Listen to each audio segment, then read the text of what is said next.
Hey YouTube. Well, I finally made it onto YouTube tonight. What happened was I got caught up in this Netflix series today, right? I hadn't heard any of the promotion about this show. I didn't know anything about it, right? I just started watching this thing called Hollywood on Netflix this morning. Now this series has got 7 episodes. So I binge watched the whole thing, right? Now, and somewhere about the middle of the first episode, I start thinking, wait a minute, is this a gay show? Because usually most major movies or series, they have 1 or 2 gay characters in it, right? Maybe the one gay character and the love interest of that one person kind of thing. But these guys were just popping up all over the place. So, of course, I had to stop the show and go return to the beginning of it and see who wrote, directed, and produced this production, right? And lo and behold, it was Ryan Murphy. Ryan Murphy and Janet Mock was the director. I couldn't believe it. I was very pleased. Ryan Murphy, he's done all kind of stuff. He's done American Horror Story. He did Pose. I believe he did God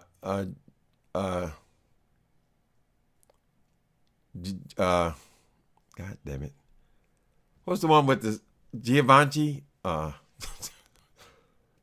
Whatever. My mind is late. Anyway, he did the show about Andrew Cunanan killing the big costume designer. Yes, I do know his name, but I'm an old man. My mind slips. Yeah.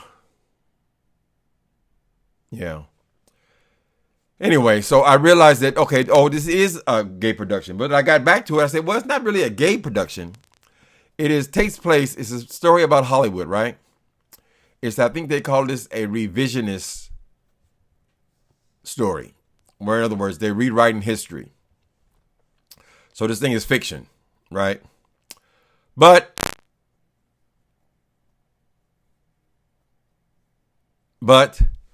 I'm struggling.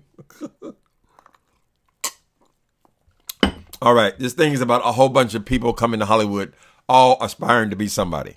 There's an aspiring writer in it. There's 4 or 5 aspiring actors in it, actresses. Everybody's aspiring though, right? With the exception of the studio heads. Studio head wife. Rob Reiner's in there. Remember that? And Queen Latifah's in there. And they've got several people in this thing, right? Actually, the guy who played in Giovanni, is that how you spell it? I'm just getting stuck on that damn name. Anyway, the guy who played Andrew Cunanan, he is one of the stars of the thing as well, right? So they're all trying to get their big break into show business. Some are straight, some are gay, some are a couple of the characters are African American. There are Asian American people in it as well. One being this legendary actress who never got the Oscar because they never gave her a lot of roles because she was Asian. Then the director, the one who's going to direct this project, is also part Asian, part white, but he can pass for white. So, but he's still a minority. The writer of this movie we're talking about is African American, and he's also gay. They use some characters. This is why I was gotten confused at the beginning. I said, well, damn, are they trying to present this as being something historical or true? No, but they're using true characters' names. Like there's a character in there who is presented as Rock Hudson. Now, I'll get back to that. That's one character that I was not all that pleased with.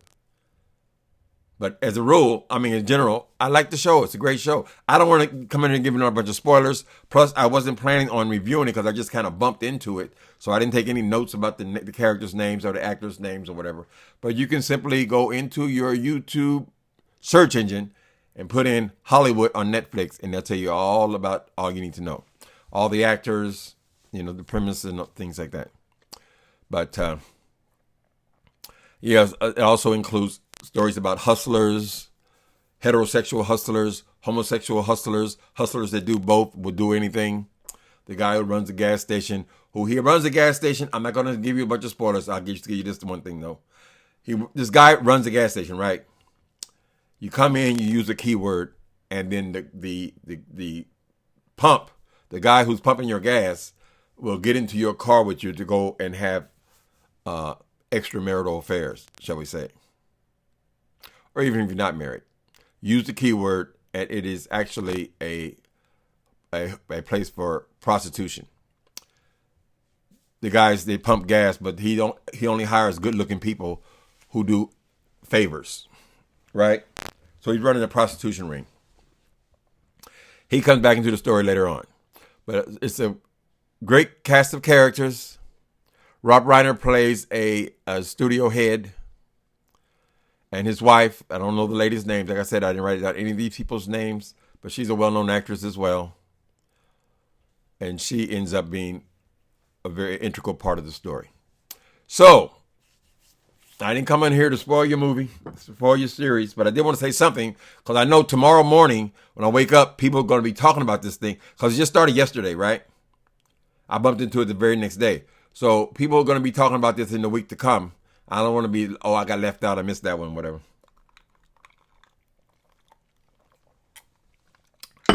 But it's great. It's on Netflix. It's 7 hours long. And revisionist. In other words, they create a reality. What if this would have happened? And what if this would have happened? And what if that would have happened? All these things did happen later on, but unfortunately, much later on, right? I'll tell you. I said I was going to tell you one thing that I did not like, and that was their depiction of Rock Hudson. I never seen Rock Hudson as being some airhead dummy. Their portrayal of him is not flattering, in my opinion. Their portrayal of him as a person, as a human being, is fine. He's involved with the writer. They are lovers or whatever. And they actually come out in the whole thing, you know. But it's nothing like what would actually happen. And I never saw Rock Hudson as being a person who did not have acting chops. Remember, Rock Hudson was a real movie star. He was the real life thing. So why they would have him being a bit player, I don't know. I don't understand that part. But other than that, I liked it. I hated this one guy in there. He's a man, like the agent for some of these actors. He's horrible. Oh my God, that character. I turned it off twice because of this one character I couldn't stomach. Until the spirit finally told me, well, just skip his part. And I did, and I enjoyed the whole thing. So I just spent, 7 hours. Are they an hour and a half or hour? I don't remember. Maybe they're an hour and a half. So I spent all day Saturday binge watching this thing. And it was great. And I can definitely see the hand of Ryan Murphy in this. Absolutely. So it's a good old-fashioned Hollywood story with several different twists, right? There are some cameo parts in here with some big celebrities. I think I've already spilled the beans on a couple of them, but you'll enjoy it. So I'm recommending it. Okay? I just didn't want nobody to get here first before, like they saw before I did. There are many people who are going to actually go through this thing and actually review it. But I was just amazed that I just kind of bumped into it. So it started yesterday. It's called Hollywood on Netflix. Good night, everybody.